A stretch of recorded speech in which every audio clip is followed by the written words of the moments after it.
Good morning. Happy Monday. I hope your week is starting off well. It's sunny and nice here, 66 degrees. I think it's going up to 73 today. So I'm sure if you live somewhere else that's really cold, you're going to be jealous of our weather.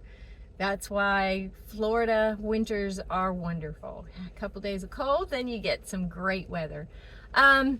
What do I want to share today on this Monday? Something that's really kind of bothering me this morning, frustrating me, and it might be frustrating you too. Yesterday was the Super Bowl. A lot of build up to the Super Bowl. Typical build up, if you're a sports fanatic. But the other hoopla that was really going on was over the halftime show.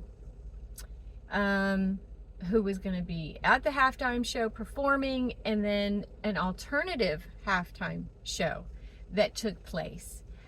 So many comments and opinions and back and forth leading up to the event, during the event, and now after the event. And unless you live under a rock, you see this stuff. Today it's the topic is the halftime show. Tomorrow it'll be something else. But here's the bottom line. Why are we just griping and complaining and criticizing and pointing fingers and choosing sides? Our country is already so divided. What can we do to bring about more unity rather than cause more division? That's what we need to ask ourselves as Christians, just as everyday people. You don't even have to be a Christian. Why do we want to cause division? I don't want to see my country fall apart. I don't want to be constantly fighting and disagreeing with my neighbors and co-workers and just other people, even people within the church. That does not accomplish anything. Whether you agreed with the halftime show or didn't agree with it or chose one over the other, it doesn't really matter. Number one, football, Super Bowl, is a secular event. It wasn't a church service. It's a secular game. It's just a game. The entertainment was also secular.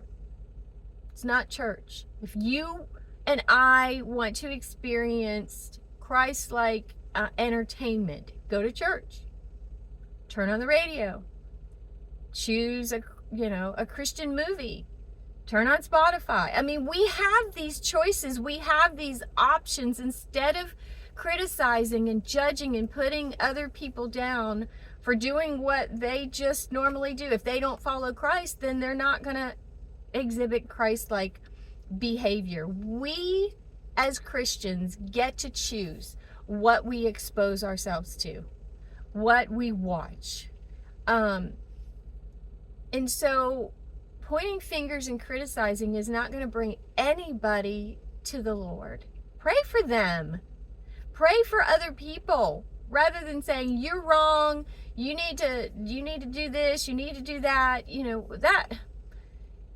That does not accomplish anything. So my frustration this morning is this. Don't expect people who don't serve the Lord to act like they're Christians. It's just not going to happen. Don't be surprised by the entertainment that's put out there. Yes, it has gotten more vile and worldly and, unchristlike. But that shouldn't surprise us either. If people aren't living for the Lord, then they're not going to have Christ-like behavior and attitudes. And so pray, seek God's face, turn the TV off, turn the social media off, stop causing more division and dissension, and find common ground, how to get along, love each other, pray for one another, and move on. Move on. So, happy Monday. I hope that you guys have a great week. As you can tell, I'm a little frustrated today because we're supposed to be better than this as Christians. We're supposed to rise above. We're supposed to set the standard, and we're not doing that.